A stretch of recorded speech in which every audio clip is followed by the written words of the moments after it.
Kenapa pengen masuk arkeolog? Selain karena materi jalan-jalan tadi, mungkin dari sisi ilmu seperti para pinter ya. Sisi ilmu, mungkin saya ingin melestarikan peninggalan nenek moyang bangsa kita. Jadi ibaratnya kan kita sudah punya peradaban juga seperti bangsa-bangsa lain. Mungkin yang paling terkenal ya kayak Candi Borobudur sama Prambanan yang megah gitu. Tapi ada yang lebih tua lagi, misal situs Gunung Padang itu di Cianjur. Itu konon lebih tua daripada piramida di Mesir.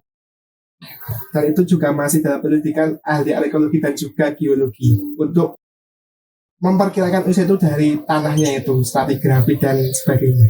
Padahal Anda dulu jurusan IPS. Iya, Setelah ketemu arkeolog banyak materi-materi IPA tidak? Iya, ternyata banyak. Saya juga kaget dulu kok gitu. Dan ternyata dosen-dosen saya dulunya dari IPA, bukan IPS. Jadi saya tuh selain di FIB, ada yang juga belajar di Fakultas Kedokteran dan juga Fakultas Biologi.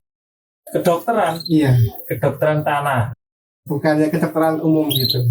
Apa ini? Itu kita belajar fosil-fosil manusia purba. Nah kalau yang di biologi, fosil-fosil hewan purba. Ada contohnya yang diteliti berarti? Ada. Dari sekian penemuan fosil-fosil manusia di Indonesia, banyak yang disimpan di museum di Fakultas Kedokteran UGM, dan kita bisa belajar di situ. Misal yang dari Sangiran, di Sragen, ada yang dari Trinil, di Ngawi dan sebagainya. Jadi UNJ boleh masuk nggak? Boleh. Win? Boleh. Gratis? Gratis. Awas besok nek bayar. Plak satpam. Pertanyaannya apa sih yang dipelajarin dari fakultas atau dari prodi apa yang tadi arkeologi itu?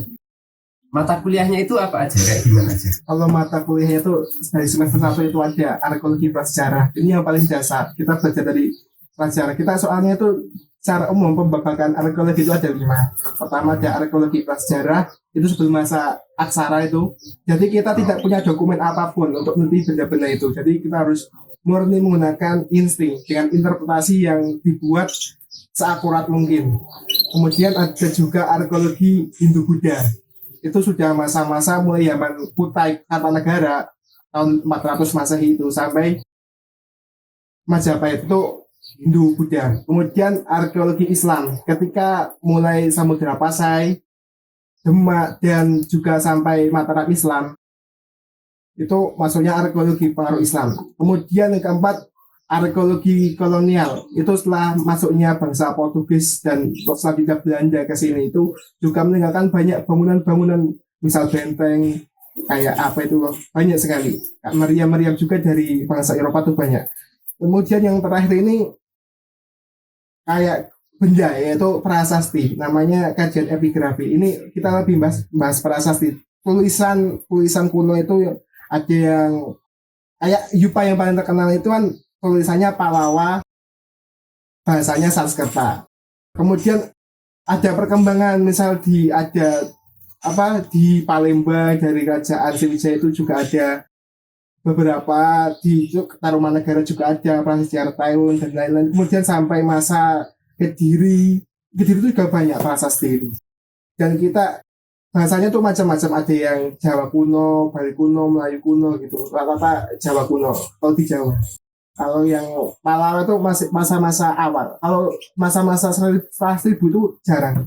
Kebanyakan dijatuh Jawa kuno, Bali kuno, Melayu kuno. Berarti Anda paham semua bahasa-bahasa itu, Bud?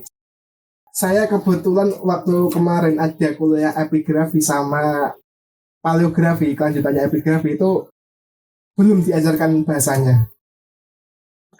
Saya hanya mengenal ragam tulisannya. Jadi kita membaca tulisan, jadi cuma kita masih dalam bahasa mereka dulu, belum bisa nerjemahin kita. Kalau yang lebih spesifik itu ada tujuan sastra Jawa, mereka lebih bisa mengali bahasa kayak gitu. Oke. Berarti kebanyakan kuliah di lapangan? Iya, kebanyakan di lapangan. Kita sering kuliah lapangan. Saya pernah itu yang deket kayak Candi Pausan, terus keraton Ratu Agung Boko, Sejagat. keraton Ratu Boko. Terus kayak makam Islam kayak Sunan Muria di Klaten, terus makamnya Sunan Gunung Jati di Cirebon. Kemudian nih kalau kolonnya ada kayak Lawang Sewu. Oke, itu kalau pandangan mahasiswa arkeolog ketika pertama kali melihat bangunan-bangunan kayak gitu atau peninggalan-peninggalan seperti itu, apa yang pertama kali dilihat? Pertama kali yang kami lihat adalah mukanya, muka bangunan. Kalau dalam istilah arsitektur itu bisa disebut fasad, karena itu yang paling mencerminkan apa ya bangunan itu. Misal kayak gereja kan pasti ada tandanya, tanda salib di atas, atau kalau masjid ada kubahnya. Oh, kalau ada kubah ya ini masjid, kalau ada kayak batu-batu disusun besar, oh ini candi. Jadi kita pertama melihat tuh dari fisik bagian depan namanya fasad.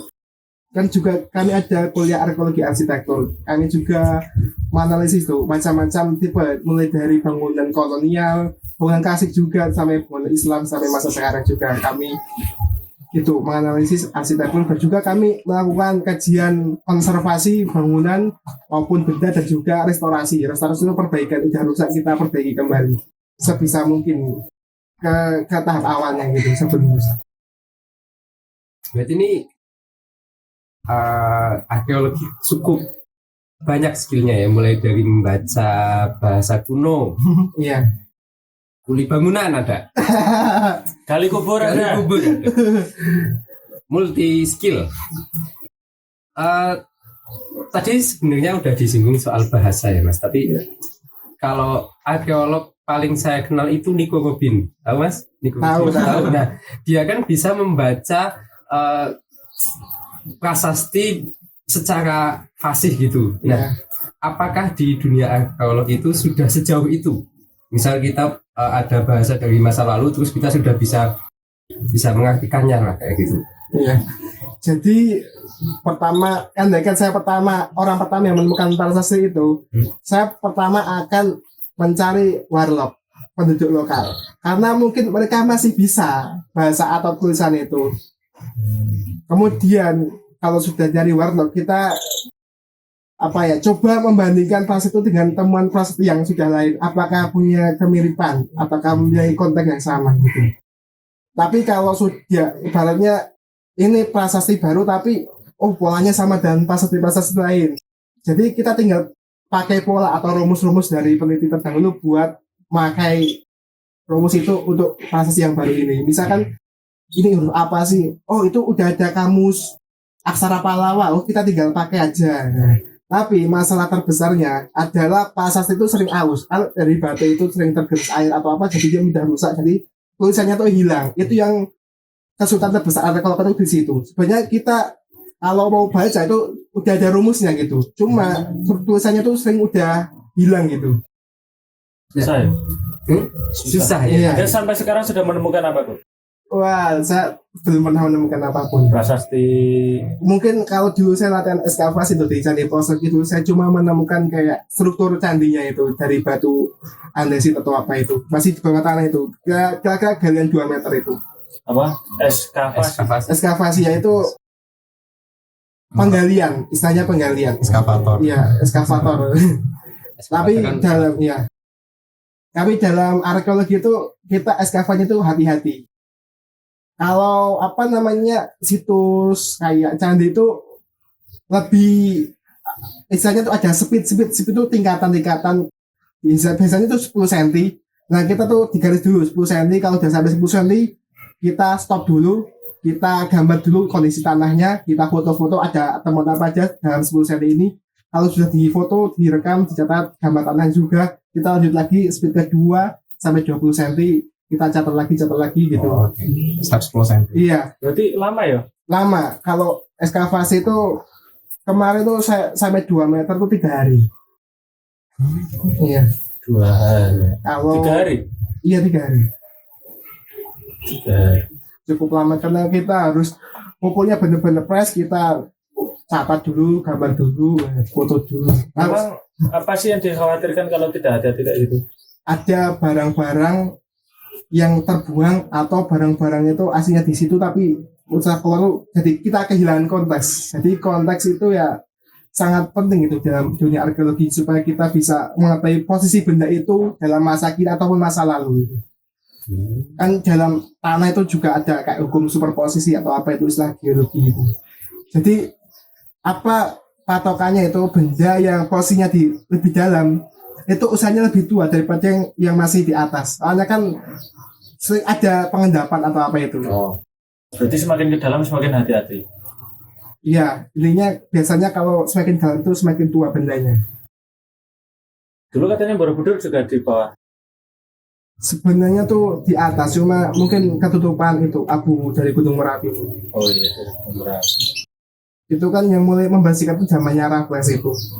Warlock itu udah tahu, kayak warga lokal udah tahu, tapi mereka ya bodo amat lah, kan zaman itu udah Islam juga itu kan bangunan apa sih Buddha gitu. Jadinya yang mulai melakukan kajian-kajian itu zamannya Raffles tahun 1800-an itu.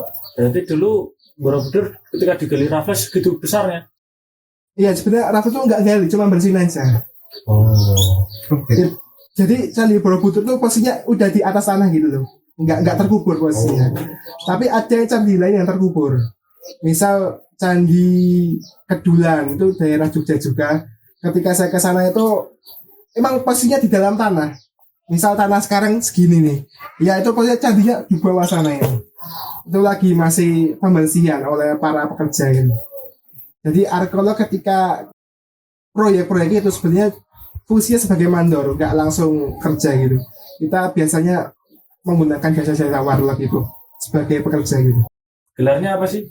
Kalau di UGM kebetulan sekarang SR, ARK. Keren ya? Itu masih gelar baru. Kalau dulu itu namanya SS, Sarjana Sastra. Tapi karena dirasa kurang relevan, Sarjana maka Sastra. diganti. Kan tadi ada aksara-aksara itu sastra Ya. kuno. Soalnya kebanyakan kalau di Fakultas Ilmu Budaya itu kalau nggak sarjana sastra ya sarjana humaniora SHUM itu. Pilihannya dua, tapi kayak antropologi pun udah berani bikin sendiri, SAN. Kita SR. Oh. Matkul tersulit apa, Coach? Matkul tersulit yang ada hubungannya dengan saintek. Misal yang masalah ilmu tanah atau ilmu itu anatomi atau apa itu susah. Soalnya saya kan basicnya IPS ini. Saya lebih suka ke cerita-cerita humanisnya. Dongeng. Iya. Berarti ada senang sekali mendengarkan saya dan Budi bercerita ya? Iya, senang sekali. Oh. Dan saya ketika mendengarkan dongeng itu harus berpikir keras. Apakah ini nyata atau hanya bualan saja? Kalau selama ini saya dan Budi, Ya tergantung dalam cerita apa. Tapi kalau menurut saya yang Anda cukup akurat itu cerita tentang Raja-Raja di Mataram itu. Karena saya belum menemukan bukti yang membantah pernyataan Anda. Ya, so ini saya ini sebenarnya 4 orang. Time traveler. Dulu sempat sama saya ya. Iya. Yaro ya. Iya. Jadi saya sebelum skripsi saya selesai itu saya ziarah makam para pendiri Jogja. Itu hari pertama itu dari keraton ke selatan saya sama Bung Zidan. Hari kedua saya dari keraton ke utara dengan Coach Riza. Iya. Kita ke Itu Langit. Mbak Hasan Tuko Mbak Santoko sama sama Syekh Jumadil Syekh Jumadil Kubro Kubro. naik mendaki satu jaman ya. Satu jam. Masih mau menjadi judul skripsi? Oh tidak, saya nyari yang mudah-mudah saja. Ya mudah-mudah saja. Iya. Menggali apa gitu bisa? Enggak, saya sedang bahas revitalisasi stasiun Purworejo. Oh itu juga termasuk Kajian arkeologi ya, karena itu sudah ditetapkan pemerintah sebagai bangunan cagar budaya. Tapi memang masih sebagai milik PT KAI. Jadi apa yang bisa menyebabkan suatu bangunan disebut sebagai bangunan arkeolog? Itu apa? Kalau bangunan itu biasanya minimal 50 tahun usianya. Kalau enggak mewakili suatu masa gaya tertentu, kemudian perannya itu vital bagi banyak orang, bukan hanya satu orang ini. Biasanya penting bagi banyak orang itu bangunannya. Berarti arkeolog kan nggak cuma bangunan ya? Iya banyak. Tadi apa? Prasasti. Prasasti, ada juga batu, ada juga keramik, ada juga tulang-tulang, ada juga kayak uang, mata uang kuno itu juga masuk kajian numismatik. Kita juga ada itu kayak filologi juga ada kayak filologi ya naskah-naskah kuno juga ada. Cuma kebanyakan tuh sebagai mata kuliah pilihan. Jadi terserah mau fokusnya kemana gitu. Kalau saya kebetulan sekarang fokusnya ke itu kolonial. Jadi bahasnya stasiun itu pendirinya zaman kolonial Belanda. Saya juga punya itu, saya belum selesai baca Babat Tanah Jawi yang Mantap. sempat ada komentarkan itu. Iya, saya sudah baca itu. Itu juga termasuk ranah arkeolog. Kami sedikit membahas soal itu dan sepertinya mungkin tidak 100% benar karena babat itu kalau dalam kajian sejarah itu lebih banyak subjektivitasnya, tergantung penguasa juga. Sejarah ditulis oleh siapa? Ditulis oleh Oleh yang penguasa. nulis Ya, sejarah ditulis oleh yang mau nulis. Ya kebanyakan. ya. Sejarah ditulis oleh yang menang. Nah. Jadinya kan misal kalau saya baca sejarah misal itu kayak saya lebih pro ke Trunojo daripada ke Sultan apa ya. Oh iya, yang kita Iya. sempat berdebat. Soal berdebat ya. Kalau dalam misal bapak kan kayak Trunojo penjahat itu. Iya. Tapi di mana? Saya juga sempat baca di situ tuh ada satu hal yang mengagetkan bahwa dan masih pun menjadi pertanyaan sampai Iya. saat ini itu apakah Sunan Kudus memang sejahat itu politiknya itu. Oh iya. Dia mengadu domba Arya Penangsang dengan Raden Mas Joko Tingkir dengan Raden Patah. Iya. Apakah sejahat itu Iya. Padahal Sunan. Iya. Tapi saya juga tidak menganggap itu terlalu berat karena itu babat. Iya bapak. Bukan dokumen sejarah resmi negara. Iya, betul. Oke, Mas Rian, ada pertanyaan? Oke, berarti seru ya belajar arkeologi. Seru. Seru karena kita juga banyak nggak ngapa-ngapainnya. Oh, arkeolog gak ngapa-ngapain. Anda sudah kemana saja ini? Dari kuliah Anda sudah kemana saja secara gratis? Secara gratis yaitu ke Semarang, ke Cirebon, ke Solo, ke Sangiran itu. Yaitu. Dan kalau kata dosen ya harus lebih banyak pakai data sendiri biar bisa eksplor kemana-mana. Ini kita bahas lebih lanjut ke dunia setelah kuliahnya. Kebanyakan yang kuliah arkeologi itu melanjutkan kemana atau pekerjaannya apa? Dari arkeologi itu bidangnya utama itu masalah kebudayaan. Kami bisa bekerja kayak misal di Departemen Kebudayaan, kalau di Jogja itu ya banyak lah itu kayak Departemen Kebudayaan. Kalau yang paling normal itu kerja di museum. Saya sekarang juga lagi magang di museum. Terus itu Badan Pelestari Kebudayaan BPK namanya. Dulu namanya Balai Arkeologi, tapi sekarang udah diganti. Terus itu ada yang lembaga baru namanya BRIN. Nah kita juga banyak fokus di situ untuk penelitian-penelitian. Dulu namanya itu Pusit Arkenas, tapi sekarang udah berfokus dengan BRIN itu. BRIN itu apa?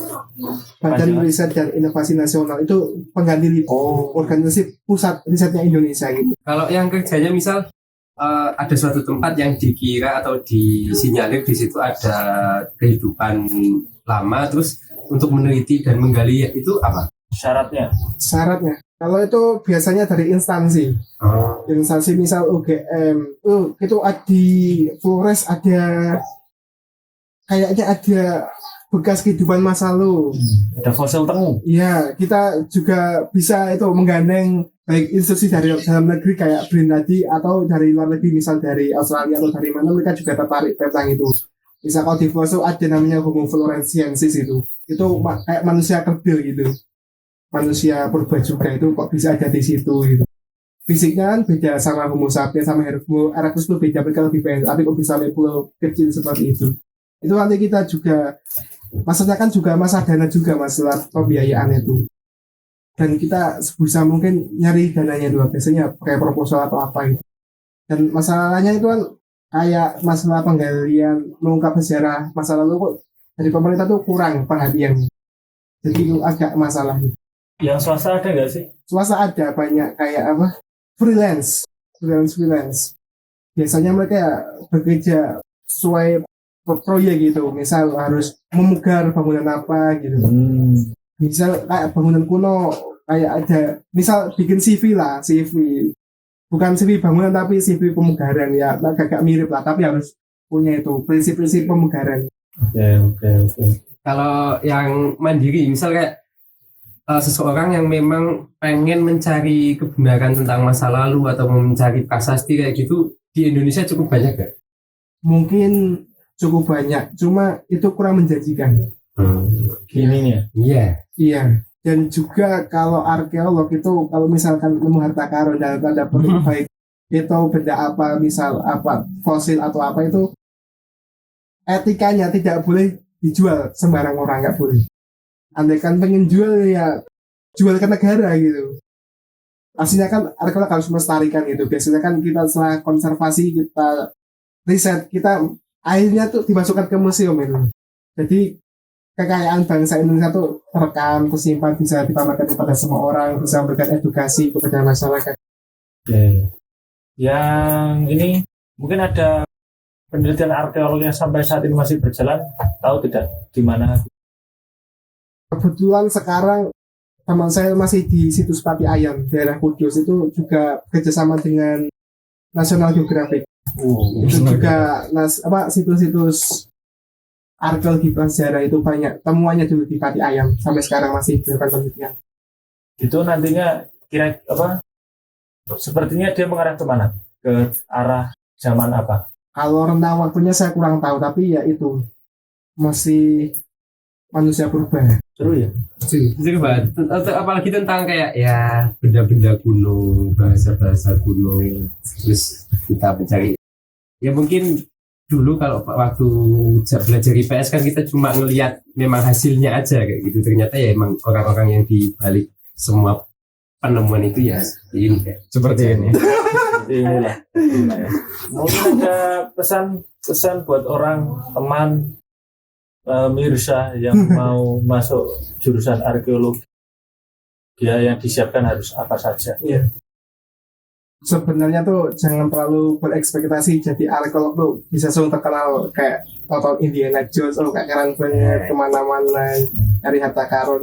Karena pada faktanya harta karun itu tidak mudah ditemukan. Arkeolog tuh jarang sekali menemukan harta karun. Jadi kebanyakan tuh menemukan tuh warga lokal secara tidak sengaja. Misal petani yang kok ketemu batu yang keras, usah diteliti, ternyata candi. Kalau nggak nemuin fosil, biasanya kalau nemuin fosil, misal fosil mamut itu, biasanya tuh boleh disimpan sendiri, asalkan jangan dijual. Menyerahin ke pemerintah sekarang boleh, kalau minta bayaran juga boleh, mau disimpan sendiri di rumah juga boleh, tapi asal jangan dijual. Itu juga apa ya? Sebenarnya kalau di Indonesia ini arkeolog juga masih tertindas karena lahan pekerjaan ini juga terbatas seperti jurusan filsafat tadi. Karena ya yang punya jurusan arkeologi itu di Indonesia cuma 6 univ.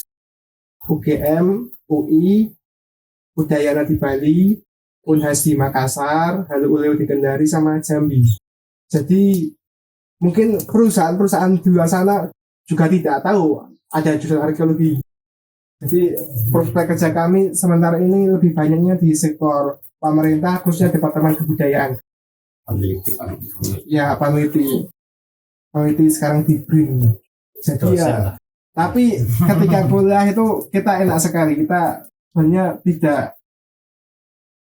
tidak sering nugas, kita lebih banyak santuy, dan kita belajarnya kan juga asik gitu, bahas sejarah, bahas benda-benda, enggak bahas angka yang ruwet, enggak enak sebenarnya. Yang dipersiapkan pun nggak perlu mempersiapkan apa-apa sih menurut saya. Ya, cuma kalau ekskavasi ya persiapan kayak topi, sarung tangan, baju lah, itu aja persiapan untuk ekskavasi.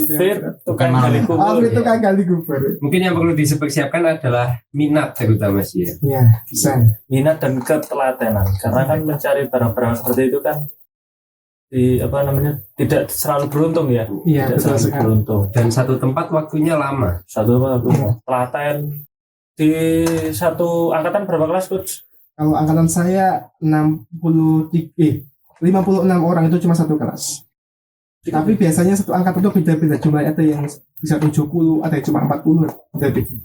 tergantung regulasi kampus. Tukang gali kubur semua itu. Ya mungkin ada yang nggak tahu arkeologi ngapain. Biasanya ada juga yang kayak keluar gitu 1 semester apa 1 tahun karena saya nggak cocok, ada juga yang keluar. Banyak cowoknya atau banyak ceweknya tuh arkeolog? Ternyata banyak ceweknya. Oh banyak ceweknya. Iya. Kayaknya kan kayak Iya, maskulin sekali sangat arkeolog maskulin. gitu. Ya ini udah zaman kesetaraan gender. Oh iya, seragam. Tapi katanya ini, coach, cewek di fakultas prodi ya, prodi arkeologi itu gak guna. Karena kan waktu gali kubur butuh tenaga. Paling yang tukang gali cowok, saya cuma bagian menganalisa, tapi menganalisa cowok juga bisa. Itu gimana? Kok ini baru isu yang aku dengar ya? Iya. Beban. Beban. Kata Sebenarnya agak kasar juga mengatakan itu. Tapi nyatanya. dalam hal lain kita kemampuannya sama. Cuma dalam proses gali kubur itu memang karena adanya perbedaan tenaga itu yang membedakan. Yaitu begitulah faktanya. Tapi kalau di bidang-bidang lain setara. Tapi kalau di masalah gali kubur itu masalah tenaga. Masa gue pacul kok?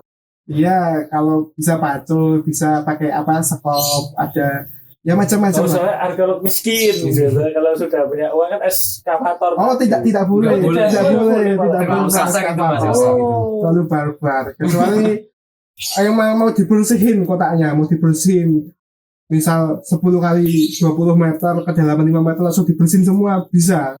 Tapi biasanya itu udah akhir-akhir itu, udah tahu. Oh ternyata Nggak ada lagi. objeknya cuma segini, berarti ini udah tanah kosong digali aja nggak apa-apa. Udah yakin nggak ada benda-benda di situ. Tapi biasanya udah akhir-akhir ini. Kalau udah yakin nggak ada barang, kenapa masih digali lagi? Untuk apa itu biasanya? Pembersihan. Oh, Ya, pembersihan lokasi nanti mau dibikin apa ini.